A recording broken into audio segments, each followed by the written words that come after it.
कि आप कल भी और आज भी यहाँ मौजूद रहे।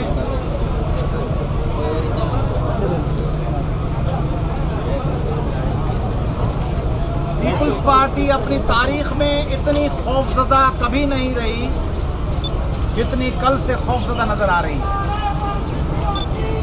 यानी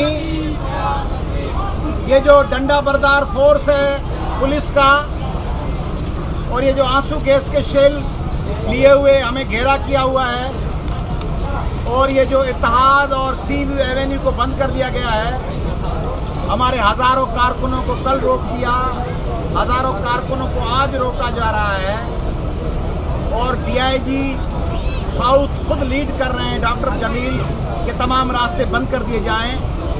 सुहेल अनवर सियाल खुद मॉनिटर कर रहे हैं कि लोग किस तरह पहुंच रहे हैं, क्यों पहुंच रहे हैं, मगर मजबूरी इनकी ये है कि अब्दुल्ला शाह गाजी का मज़ार है, सी व्यू है, लोग झंडे कपड़ों में लपेटे हुए आम लोग बन के यहाँ पहुँचते हैं और फिर झंडे निकाल कर, यानी कितना अफसोस का मकाम है कि ज़ियाउल हक के दौर में जो हमें तरीके इस्तेमाल करना पड़ते थे कि पीपल्स पार्टी के कारकुन अपने झंडे छुपाए हुए अवामी तहरीक के उस ज़माने के खान वली खान साहब के एनडीपी के कारकुन झंडे छुपाए हुए हाथों में टोकरियां लिए हुए खरीदार बन के चौराहों पे आते थे और फिर चौराहे पे पहुंच के झंडा निकाल लेते थे। वो दौर हमें पीपल्स पार्टी की हुकूमत में झंडे छुपा के ज़ियारती बन के अब्दुल्ला शाह गाजी का और क्लिफ्टन का व्यू का शौकीन बन के आके यहाँ पे झंडे निकालना पड़ते हैं, क्योंकि ज़िया और अयूब और याया और मुशर्रफ के गासिबों की तरह पीपल्स पार्टी ने हमारे वतन कराची में हमारा रास्ता बंद किया हुआ। हमारा वतन, सिंधियों का वतन, पाकिस्तानियों का वतन, उसके शहर कराची के क्लिफ्टन पे पीपल्स पार्टी ने हमारा रास्ता बंद कर दिया हुआ है। खौफ क्या है कि हम बिलावल हाउस पे हमलावर होंगे। हम क्यों किसी के घर पे हमलावर होंगे? क्या अवामी तहरीक किसी के घर पे हमलावर होती है? परसों प्रेस कॉन्फ्रेंस की है कि बिलावल हाउस के सामने कुछ भी होगा अयाज पली जो जिम्मेदार होगा। या इलाही, साबिका सदर, साबिका 3 वजीर आजमों, वजीर आला सिंध के घर पे अयाज लतीफ़ पलीजो बतौल जिनके वो कहते हैं कि इसके साथ कोई नहीं है, तनतना बंदा है, ये भी मैं अकेला बैठ रहा हूँ, कोई बंदा ही नहीं है मेरे साथ, उससे खौफजदा है कि बिलावल हाउस पे हमलावर हो जाएगा। इतना खौफजदा और इनसिक्योर पीपल्स पार्टी अपनी तारीख में कभी रही है। 2 वजीर रात को फ़ोन करके मुझे फ़ोन करते हैं, मेरे वालिद को फ़ोन करते हैं, मिन्नतें करते हैं क्लिफ्टन में मत आए। क्लिफ्टन में क्यों ना आए? क्लिफ्टन पे क्यों ना आए? ये इक़्तिदार आला का मरकज़ है, इसलिए ना आए।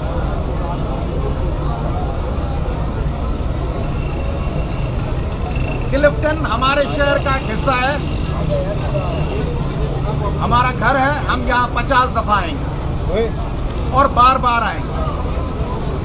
पीपल्स पार्टी जवाब दे सिंध के लोगों को कि गुज़िश्ता 7 साल के इक़्तिदार में पीपल्स पार्टी ने सिंध को क्या दिया, सवाए गजाला बतूल के लाशों के, सवाए 2011 और 10 के सैलाबों में तबाह हाल लोगों के, टूटे हुए बंदों के, बिकती हुई नौकरियों के, बिकते हुए तबादलों के, लूटे हुए पैसों के, 2-2 अरब रुपए की घरों में पड़ी हुई करेंसी के, 2-2 हज़ार किलोग्राम पड़े हुए घर में सोन के, लाचों में जाते हुए पैसों के, कैद के, तशद्दुद के, नाबीनाओं को रस्तों पे घसीटने के, लोगों को मारकर उनकी लाशें फेंकवाने के, कत्ल और गारत के और दहशतगर्दों के प्रोटेक्शन के अलावा पीपल्स पार्टी ने क्या किया?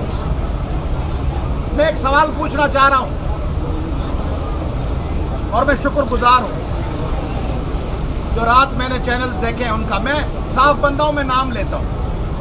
मैंने रात KTN की नशरियात की हेडलाइंस में देखा इस प्रोग्राम को, मैंने सिंध TV की हेडलाइंस में देखा, मेहरान और आवाज़ की हेडलाइंस में देखा, आज अवामी आवाज़ की मेन हेडिंग में देखा, जंग के फ्रंट पेज पे, उम्मत के फ्रंट पेज पे देखा, जियो की कल 7 से 10 तक तमाम हेडलाइंस में देखा, ARY के हेडलाइंस के बाद देखा, मगर ARY पे भी न्यूज़ चली, 92 पे भी चली, आज पे भी चली, समा पे भी चली, दुनिया पे भी चली, हेडलाइंस में नहीं चली मगर चली।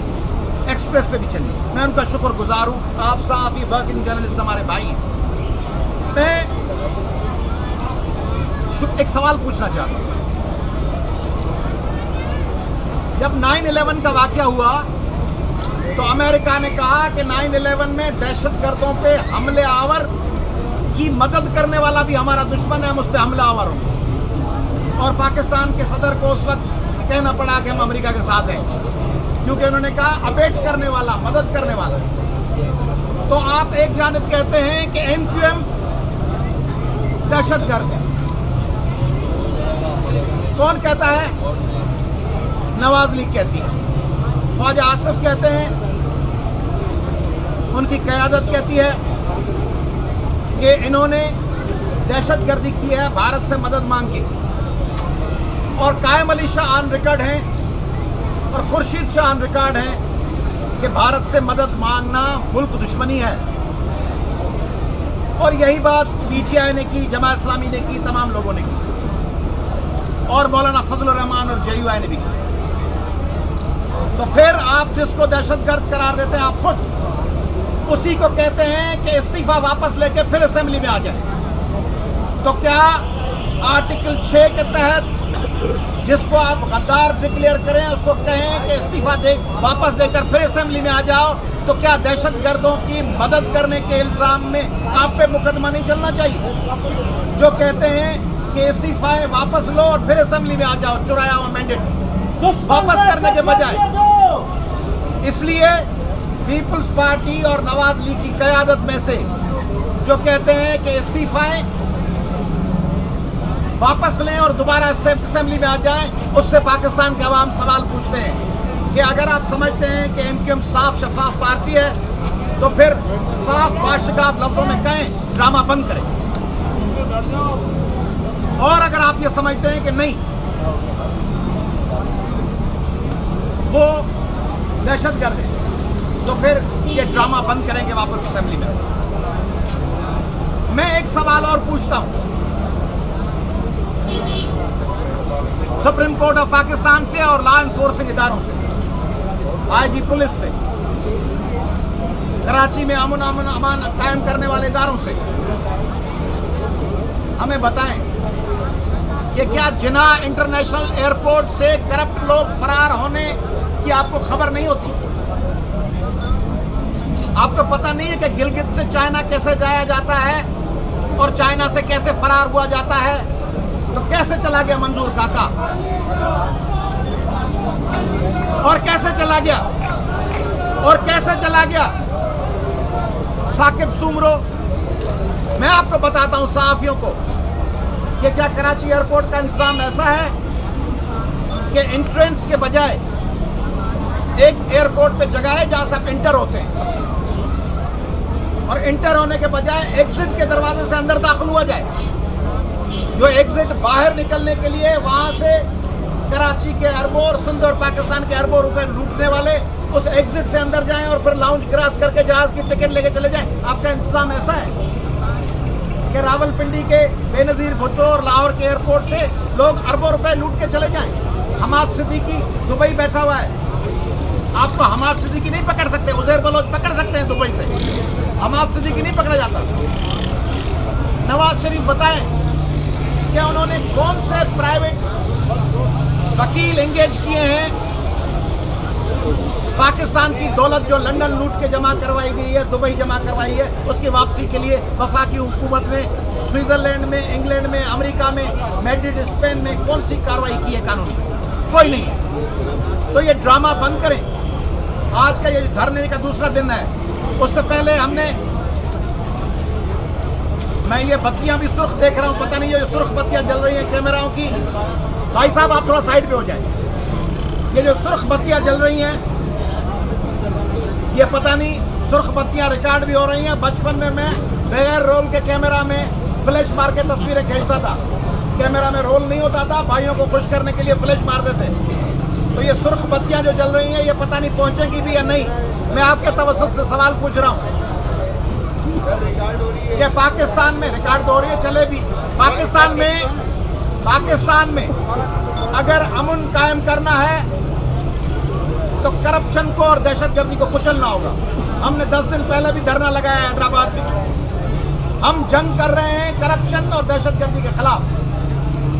हम एक ऐसा कराची, एक ऐसा सिंध, एक ऐसा पाकिस्तान चाहते हैं जहां दहशतगर्दी ना हो, जहां करप्शन ना हो, जहां लूटमार ना हो, जहां एक्सट्रीमिज्म ना हो, इंतहा पसंदी ना हो, जहां रिंकल कुमारियां, लताएं और आशाएं अगवा ना हो, जहां चक में नौजवान न चलें, जहां इमरान जोखियो और फजीला सरकी और तायरा खोसो के साथ जुल्म ना हो, गजाला बतूल की लाशें ना हो, योहना आबाद में जहां पे क्रिश्चियनों को तरपाल में डाल के न जलाया जाए, जहां कसूर में बच्चों के साथ जिना करके उसकी वीडियोस न बनाई जाएं, जहां आर्मी पब्लिक स्कूल में बच्चे न बने दहशतगर्दों का निशाना, जहां सफूरा में आगा खानी बिरादरी और शिकारपुर में अहले तशी और पाकिस्तान के लाखों लोग दहशतगर्दी का निशाना न बने, उसके लिए पीपुल्स पार्टी हमारे रास्ते रोक रही है। एपेक्स कमेटी में क्या बात हुई पाकिस्तान के लोगों को बताया जाए। जिस एपेक्स कमेटी में बिलावल भुट्टो शरीक हुए, उसके बाद कौन से करप्ट वजीर हटाए गए। यानी आर्टिलरी थाने का एसएचओ अगर गड़बड़ करे तो उसको वहां से हटा के नेपियर या क्लिफ्टर पे थाने पे एसएचओ लगा दो कि यहां से माल बना लिया, अब वहां जाके माल बनाओ। एक वजीर जो एक जगह 50 अरब लूट चुका हो, उसको फकत उसका पोर्टफोलियो चेंज कर दो कि अब 50 अरब यहां से जाके लूटो। बेनजीर इनकम सपोर्ट प्रोग्राम के नाम पे सिंधी खवातीन की तजलील करके उनको लाठियां मार के उन वजीरों को आप पोर्टफोलियो चेंज करके दूसरा पोर्टफोलियो दे दें। बिलावल भुट्टो साहब बताएं कौन सा वजीर सुबह दोष किया है जिसपे करप्शन के चार्जेस हैं? कोई नहीं हुआ। कौन सा वजीर हटाया है? एक वजीर का नाम बता दें। और ये एंटी करप्शन का जो दिखावा कर रहे हैं, नेब से और एफआईए से बचाने के लिए खुद एंटी करप्शन के झूठे मुकदमात में आर्जी तौर पे लोगों को लेके अब टेक्निक समझें। साफी दोस्तों, पाकिस्तान के लोगों, मैं वकील हूं, मैं ज्यूरिस्प्रूडेंस और कॉन्स्टिट्यूशनल लॉ पढ़ाता हूं, मैं क्रिमिनल साइड का वकील हूं, हाई कोर्ट का। बहुत आसान तरीका है एंटी करप्शन का मुकदमा दर्ज करके किसी शख्स को मुकदमे में चालान करके फिर उसकी बेल करवा के प्रोसिक्यूशन के जरिए फिर उस पर कोई मुकदमा दाखिल नहीं होगा, डबल जेपर्डी हो जाएगी। किसी शख्स पे एक केस में 2 मुकदमे नहीं बन सकते।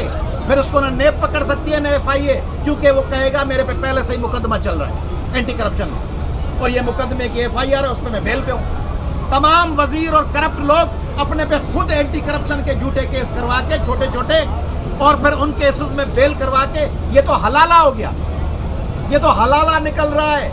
नेब वाला भी हलाला है। 50 करोड़ लूटो, 10 लाख वापस करो और 49 करोड़ 90 लाख हलाल करके ले आओ कि नेब में हम गिरफ्तार हुए, हमने प्ली बार्गेन की, हम छूट गए। ये जो मफाहमत है, ये जो हुआ था चार्टर ऑफ डेमोक्रेसी, ये पाकिस्तान के लोगों के लिए हुआ था या मुका हुआ था कि पीपुल्स पार्टी सिंध में जो हशर करे उस पर कोई उंगली नहीं उठेगी। मैं मुतालबा कर रहा हूँ चीफ जस्टिस ऑफ पाकिस्तान से, सुप्रीम कोर्ट की, और मैं मुतालबा कर रहा हूँ सिंध हाई कोर्ट के चीफ जस्टिस फैसल अरब साहब से कि आप सिंध को करप्शन की आग से निकालें।